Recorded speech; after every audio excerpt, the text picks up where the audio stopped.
नमस्कार दोस्तों, मैं डॉक्टर प्रियंका डांगी। आज हम बात करते हैं इम्यूनिटी की। इम्यूनिटी यानी हमारे शरीर की रोग प्रतिरोधक क्षमता, यानी हमारा शरीर कितनी ताकत से किसी बीमारी से लड़ सकता है या हम कितना उसको अपने आप से दूर कर सकते हैं। तो शरीर की इसी क्षमता को रोग प्रतिरोधक क्षमता यानी इम्यूनिटी कहते हैं। तो जैसे कि आप सब जानते हैं कि अभी पूरे देश में कोरोना का प्रकोप फैला हुआ है और हर जगह इम्यूनिटी की बातें चल रही हैं कि इम्यूनिटी ऐसे बढ़ा सकते हैं, इम्यूनिटी वैसे बढ़ा सकते हैं। तो आज मैं आपको अपनी इस वीडियो के माध्यम से आपको एक हर्बल ड्रिंक के बारे में बताऊंगी जिसको पीकर आप अपनी इम्यूनिटी काफ़ी तेज़ी से बढ़ा सकते हैं। तो आइए सबसे पहले हम बात करते हैं कि इम्यूनिटी बढ़ाने की जरूरत किस किस को सबसे ज़्यादा पड़ती है। तो इसके अंतर्गत दोस्तों दो कैटेगरीज आती हैं, एक बच्चों की और एक बुजुर्गों की, क्योंकि यही दो एजेस ऐसी होती हैं जिसमें इम्यूनिटी काफ़ी कम रहती है। तो बच्चों को इस कैटेगरी में इसलिए लिया जाता है कि जो छोटे बच्चे होते हैं वो फ्रिक्वेंटली सिक होते रहते हैं, उनकी तबीयत बार बार बिगड़ती रहती है। और जो बिलो 1 ईयर के बच्चे होते हैं उनके पास खुद की इम्यूनिटी नहीं होती है, जितनी भी इम्यूनिटी उनको मिलती है वो अपनी मदर से मिलती है। इसलिए ब्रेस्ट फीडिंग मदर्स को बोला जाता है कि वह अच्छी डाइट लें, क्योंकि वही अपने बच्चे के अंदर अपनी इम्यूनिटी पास ऑन करती है। और जैसे ही बच्चा छोटे छोटे इन्फेक्शन के संपर्क में आता है, उसकी तबीयत बिगड़ने लगता है, तो उसकी बॉडी के अंदर इम्यूनिटी यानी इम्यूनोग्लोबिन्स डेवलप होने लग जाते हैं। और वो इम्यूनोग्लोबिन्स जो एंटीबॉडीज़ होते हैं वो आगे फाइट करते हैं फर्दर ऑन, अगर उन्हें कोई एक्सपोजर होता है तो। अब सेकेंड कैटेगरी की हम बात करते हैं जो आती है बुजुर्गों की। जैसे कि आप सब जानते हैं कि ओल्ड एज में आके इम्यूनिटी काफ़ी कम हो जाता है और आफ्टर 60 ईयर्स तो ये बहुत ज़्यादा कम हो जाता है। तो कहीं ना कहीं एक एज फैक्टर तो कारण है ही, बट इसके साथ साथ कई डिसीज़ जैसे डायबिटीज़, हाइपरटेंशन भी इसका कारण है, क्योंकि ये डिसीज़ भी इम्यूनिटी कम करती हैं। तो दोस्तों ये आज के इस टाइम में इन दोनों कैटेगरीज को ज़्यादा अलर्ट रहने की ज़रूरत है। तो दोस्तों हर्बल ड्रिंक बनाने की विधि बताने से पहले मैं आपको बताना चाहूँगी कि आपको कैसे पता लगेगा कि इम्यूनिटी आपकी कम है या वो कौन से सिम्टम्स आपके अंदर आएंगे।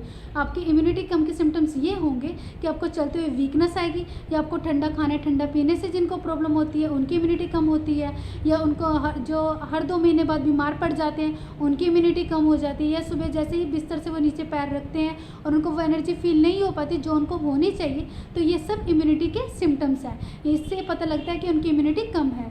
और भी डिसीज़ है जैसे कि एनीमिया में आपकी इम्यूनिटी कम होती है, या फिर जिसको ऑटोइम्यून डिसऑर्डर है। ऑटोइम्यून डिसऑर्डर में बताना चाहूँगी वो होते हैं जब हमारे शरीर का इम्यून सिस्टम हमारे शरीर के खिलाफ हो जाता है, जैसे टाइप 1 डायबिटीज़ में, या रिमेटॉइड अर्थराइटिस में इम्यूनिटी कम हो जाती है, ल्यूपस में कम हो जाती है, मस्कुलर स्क्लेरोसिस में कम हो जाती है, या सार्कोइडोसिस में कम हो जाती है। और भी कई डिसीज़ है जिसमें हमारी इम्यूनिटी काफ़ी कम हो जाती है। तो आज मैं आपको यहाँ पे 2 मेडिसिन बताऊँगी जो आपकी इम्यूनिटी को शॉर्ट पीरियड में काफ़ी ज़्यादा अच्छा आपको रिजल्ट देंगे शॉर्ट पीरियड में, और शॉर्ट पीरियड में आपकी इम्यूनिटी को बढ़ा भी देंगे।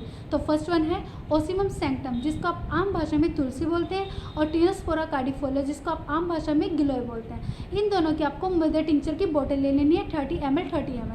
ये आपको ईजिली मार्केट में अवेलेबल हो जाएंगी। इन दोनों की आपको बोटल्स के 15-15 ड्रॉप्स को 1 कप ल्यूकवार्म वाटर में मिला लेना है। ल्यूकवार्म वाटर यानी कि गुनगुने पानी में आपको इनकी 15-15 ड्रॉप्स को मिला लेना है, और इनका सेवन आपको 1.5 से 2 महीने तक करना है और आपको बहुत ही ज़्यादा अच्छा रिजल्ट मिलेगा।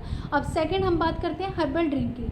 हर्बल ड्रिंक बनाने की विधि दिखाने से पहले मैं आपको बताना चाहूँगी कि जो इसके इंग्रेडिएंट्स हैं ये आपको मोस्टली किचन में, हर की किचन में अवेलेबल होते हैं। अगर आपके नहीं होंगे तो आपको ईजिली मार्केट से अवेलेबल हो जाएंगे। और इसके एक चीज़ और बताना चाहूँगी, इसके इंग्रेडिएंट्स काफ़ी गर्म होते हैं, तो इनकी मात्रा को आपको अच्छे से ध्यान में रख कर ही इनकी इंग्रेडिएंट्स को आपको मात्रा इनकी लेनी होगी। अब आगे देखिए हर्बल ड्रिंक बनाने की विधि कि हर्बल ड्रिंक आप कैसे घर में बना सकते हैं, देखिए ज़रा।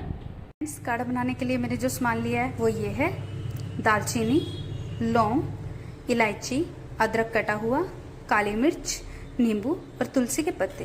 आप अपने मेंबर्स के अकॉर्डिंग इसको कम ज़्यादा कर सकते हैं। मैंने यहाँ पे 4 मेंबर्स के लिए लिया है, तो अगर आप 1 मेंबर के लिए बनाते हैं तो 3 से 4 काली मिर्च काफ़ी होंगी और 2 से 3 लौंग काफ़ी होंगी, तो आप उसी के हिसाब से इसे मैनेज कर सकते हैं। अब इसको हम दरदरा पीस लेंगे। फ्रेंड्स, मैंने सभी मसालों को इस तरीके से दरदरा पीस लिया है। अब हम 4 कप पानी लेंगे। मैंने ये कप लिया है।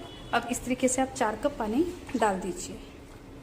अब इसको एक उबाल आने तक हम वेट करते हैं।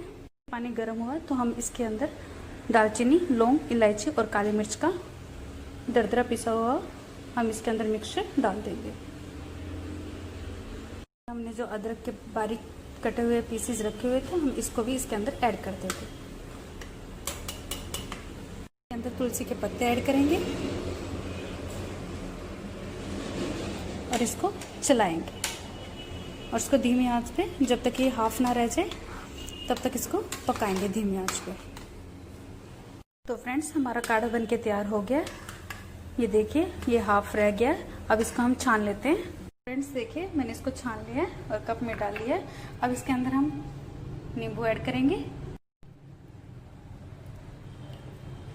तो फ्रेंड्स एक तरीके से लेमन टी का काम करती है। इसको आप सुबह शाम घर वालों के साथ बैठ के पी सकते हैं और अपनी इम्यूनिटी बढ़ा सकते हैं। अगर आप इसको ऐसे नहीं पी सकते तो आप इसके अंदर शहद ऐड कर सकते हैं या फिर मिश्री ऐड कर सकते हैं। और यकीन मानिए बहुत अच्छी इम्यूनिटी बढ़ाने की सबसे अच्छी ड्रिंक है। ये जो हर्बल ड्रिंक है ये आपकी इम्यूनिटी बढ़ाने के साथ साथ ओवरऑल पूरी बॉडी के लिए एक फ़ायदेमंद ड्रिंक है। चाहे आपको हेयर फॉल की प्रॉब्लम हो या फिर आपको कॉन्स्टिपेशन हो या फिर आपको कोई पेन हो, चाहे वो अर्थराइटिस का पेन हो या फिर जॉइंट पेन हो या फिर आपको स्किन ग्लो की प्रॉब्लम है, सभी के लिए ये एक परफेक्ट ड्रिंक है। अब आप सोचेंगे कि ये जो ड्रिंक है ये बच्चों को तो दे नहीं सकते हैं क्योंकि इसके इंग्रेडिएंट्स तो काफ़ी गर्म होते हैं और बच्चों की इम्यूनिटी बढ़ाना भी काफ़ी ज़रूरी है। तो इसके लिए दोस्तों आपके पास दो ऑप्शन है। फर्स्ट वन है कि आप बच्चों को टर्मरिक मिल्क दीजिए यानी कि हल्दी वाला दूध दीजिए, और दूसरा है कि आप गिलोय पाउडर और शहद को मिला के बच्चे को दे सकते हैं। और अगर आपका बच्चा काली मिर्च लेने में सक्षम है तो गिलोय पाउडर, शहद और काली मिर्च को मिला के बच्चे को दे सकते हैं। इससे आपके बच्चे की इम्यूनिटी काफ़ी तेज़ी से बढ़ेगी। अब हम बात करते हैं विटामिन की। विटामिन में जो विटामिन सी है जो इम्यूनिटी बढ़ाने में काफ़ी हेल्पफुल है, उसमें से आप बच्चों और बुजुर्गों को आंवला कैंडी रूप में दे सकते हैं। आंवला कैंडी वैसे तो घर में अवेलेबल होते ही, अगर नहीं होता है तो आपको इजीली मार्केट से मिल जाता है। और अगर किसी को अर्थराइटिस और जॉइंट पेन है और उसको खट्टी चीज़ें खाने से मना है, आप उसको आंवला ना देकर आंवला कैंडी रूप में या फिर आंवला मुरब्बा दीजिए। और अगर किसी को डायबिटीज़ है तो आंवला मुरब्बा उनको धोकर आप दे सकते हैं विटामिन सी की कमी पूरी करने के लिए। और इसी के साथ साथ दोस्तों आप फ्रेश फ्रूट्स ले सकते हैं जैसे कि संतरा, मौसमी, और उसमें सब्जियों में पालक, टमाटर आप खा सकते हैं। विटामिन सी की कमी आपकी पूरी हो सकती है। तो दोस्तों इम्यूनिटी बढ़ाने के लिए आप इधर उधर ना जाके वही फॉलो करें जो साइंटिफिक है, क्योंकि इम्यूनिटी आपकी बॉडी का एक कवच है और जिसको आपको बनाए रखना आपके लिए बहुत ही ज़्यादा इम्पोर्टेंट है। तो अगर आपको ये मेरा वीडियो अच्छा लगा हो तो आप मुझे लाइक, शेयर और कमेंट कीजिए। और अगर आपको मुझसे किसी डिसीज़ के बारे में कुछ पूछना है तो आप कमेंट बॉक्स में जाके मुझे मेंशन कर सकते हैं। तो आयुर्वेद से इसी तरह जुड़े रहने के लिए और इसी तरह और बीमारियों की जानकारी लेने के लिए मेरे चैनल को सब्सक्राइब कीजिए। धन्यवाद।